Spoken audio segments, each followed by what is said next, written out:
I found that nothing in life is worthwhile unless you take risks. Nothing.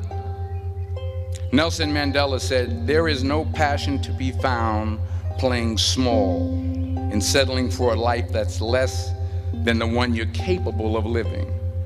Now, I'm sure in your experiences in school and applying to college and picking your major and deciding what you want to do with life, I'm sure people have told you to make sure you have something to fall back on.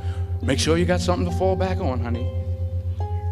But I never understood that concept, having something to fall back on. If I'm going to fall, I don't want to fall back on anything except my faith. I want to fall forward. I figure at least this way I'll see what I'm going to hit. Fall forward. This is what I mean. Reggie Jackson struck out 2,600 times in his career, the most in the history of baseball. But you don't hear about the strikeouts. People remember the home runs. Fall forward. Thomas Edison conducted 1,000 failed experiments. Did you know that? I didn't know that. Because the 1,001st was the light bulb. Fall forward. Every failed experiment is one step closer to success. You've got to take risks, and I'm sure you've probably heard that before, but I want to talk to you about why that's so important. I got 3 reasons, and then you can pick up your iPhones. First, you will fail at some point in your life. Accept it. You will lose. You will embarrass yourself. You will suck at something. There's no doubt about it. And I know that's probably not a traditional message for a graduation ceremony, but hey, I'm telling you, embrace it, because it's inevitable. And I should know. In the acting business, you fail all the time. Early on in my career, I auditioned for a part in a Broadway musical. Perfect role for me, I thought, except for the fact that I can't sing. So I'm in the wings, I'm about to go on stage, but the guy in front of me, he's singing like Pavarotti. He's just, and he's just going on and on and on, and I'm just shrinking, I'm getting smaller and smaller. So they say, "Oh, thank you very much, and you'll be hearing from us."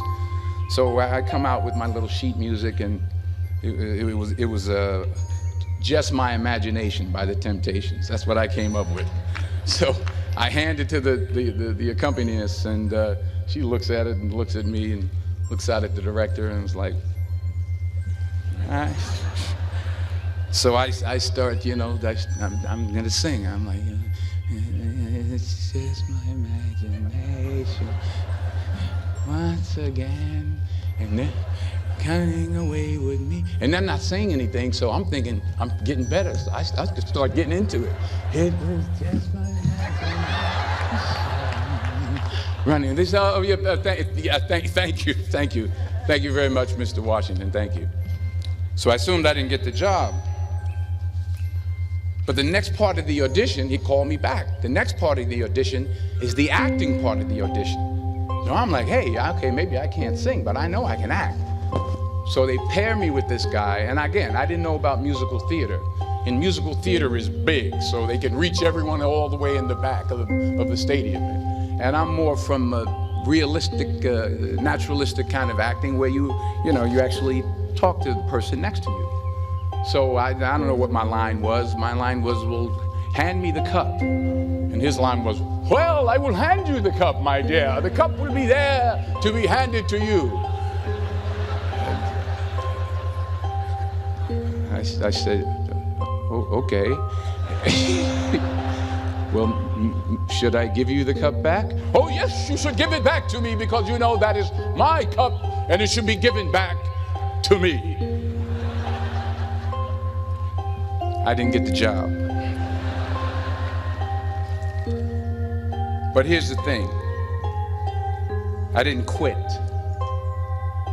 I didn't fall back. I walked out of there to prepare for the next audition, and the next audition, and the next audition. I prayed. I prayed, and I prayed. But I continued to fail and fail and fail. But it didn't matter, because you know what? There's an old saying, you hang around the barbershop long enough, sooner or later you're going to get a haircut. So you will catch a break, and I did catch a break. Last year, I did a play called Fences on Broadway. Someone talked about it. Won the Tony Award. And I didn't have to sing, by the way. But here's the kicker. It was at the Court Theater. It was at the same theater that I failed that first audition 30 years prior. The point is, and I'll pick up the pace, the point is, every graduate here today has the training and the talent to succeed. But do you have the guts to fail? Here's my second point about failure. If you don't fail, you're not even trying. I'll say it again. If you don't fail, you're not even trying. My wife told me this great expression. To get something you never had, you have to do something you never did. Les Brown's a motivational speaker. He made an analogy about this. He says, imagine you're on your deathbed, and standing around your deathbed are the ghosts representing your unfulfilled potential. The ghost of the ideas you never acted on. The ghost of the talents you didn't use. And they're standing around your bed, angry, disappointed, and upset. They say, we came to you because you could have brought us to life, they say. And now we have to go to the grave together. So I ask you today, how many ghosts are going to be around your bed when your time comes? You've invested a lot in your education, and people have invested in you. And let me tell you, the world needs your talents, man, does it ever. I just got back from Africa like 2 days ago, so if I'm rambling on, it's because I'm jet lagged. I just got back from South Africa. It's a beautiful country, but there are places there with terrible poverty that need help.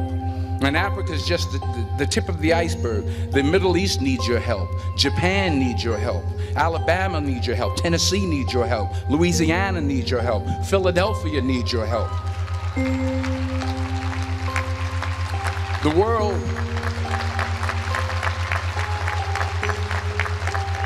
The world needs a lot, and we need it from you.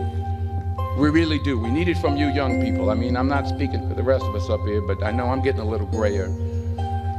We need it from you, the young people, because remember this. So you got to get out there.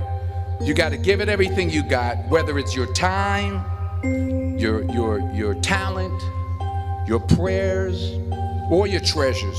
Because remember this. You will never see a U-Haul behind a hearse.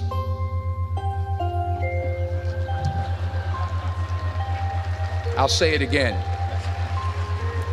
You will never see a U-Haul behind a hearse. You can't take it with you. The Egyptians tried it, and all they got was robbed. So the question is, what are you going to do with what you have? I'm not talking about how much you have. Some of you are business majors. Some of you are theologians, nurses, sociologists. Some of you have money. Some of you have patience. Some of you have kindness. Some of you have love. Some of you have the gift of long suffering. Whatever it is, whatever your gift is, what are you going to do with what you have? All right, now here's my last point about failure. Sometimes it's the best way to figure out where you're going. Your life will never be a straight path. I began at Fordham University as a pre-med student. I took a course called cardiac morphogenesis. I still can't say it. Cardiac morphogenesis. I couldn't read it. I couldn't say it. I sure couldn't pass it. So then I decided to go into pre-law, then journalism. And with no academic focus, my grades took off in their own direction. Yeah, down. I was a 1.8 GPA one semester, and the university very politely suggested that it might be better to take some time off. I was 20 years old. I was at my lowest point. And then one day, and I remember the exact day, March 27th, 1975, I was helping my mother in her beauty shop. My mother owned a beauty shop up in Mount Vernon. And there was this older woman who was considered one of the elders in the town. And I didn't know her personally, but I was looking in the mirror, and every time I looked at the mirror, I could see her behind me, and she was staring at me. She just kept looking at me. Every time I looked at her, she kept giving me these strange looks. So she finally took the dryer off her head and she said something I'll never forget. First of all, she said, "Somebody give me a piece of paper. Give me a piece of paper." She said, "Young boy, I have a prophecy, a spiritual prophecy." She said, "You are going to travel the world and speak to millions of people." Now, mind you, I'm 20 years old. I'm flunked out of school. In fact, like a wise ass, I'm thinking to myself, maybe she's got something in that crystal ball about me getting back into school next fall. But maybe she was on to something, because later that summer, while working as a counselor at the YMCA camp in Connecticut, we put on a talent show for the campers. And after the show, another counselor came up to me and asked, "Have you ever thought about acting? You're good at that." So when I got back to Fordham that fall, I got in and I changed my major once again for the last time. And in the years that followed, just as that woman prophesied, I have traveled the world and I have spoken to millions of people through my movies. Millions who up till this day couldn't see me, who up till this day I couldn't see while I was talking to them, and they couldn't see me. They could only see the movie. They couldn't see the real me. But I see you today, and I'm encouraged by what I see. And I'm strengthened by what I see. And I love what I see.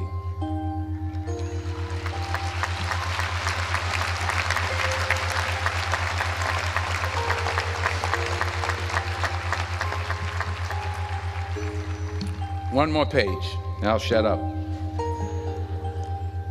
Let me conclude with this one final point, and actually the president kind of brought it up. It has to do with the movie Philadelphia. She stole my material. Many years ago, I did this movie called Philadelphia. We filmed some of the scenes right here on campus.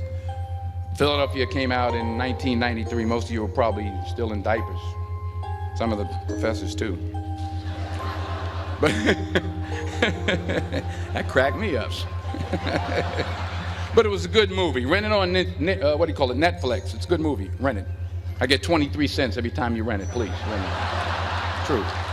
Parents up there, rent it. Netflix, please.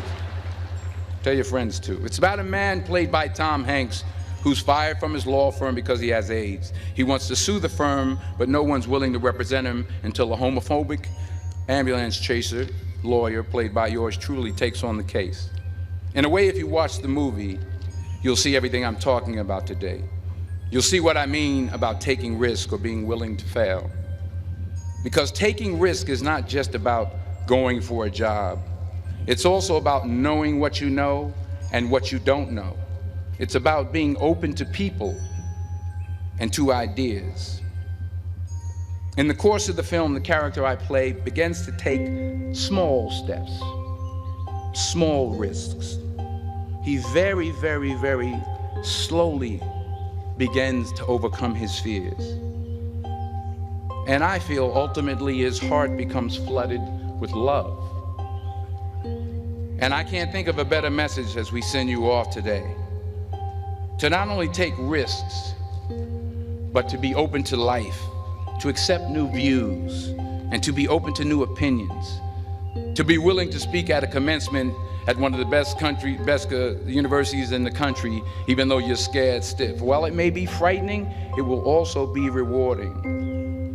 Because the chances you take, the people you meet, the people you love, the faith that you have, that's what's going to define you. So members of the class of 2011, this is your mission. When you leave the friendly confines of Philly, never be discouraged. Never hold back. Give everything you got. And when you fall throughout life, and maybe even tonight after a few many glasses of champagne, remember this. fall forward.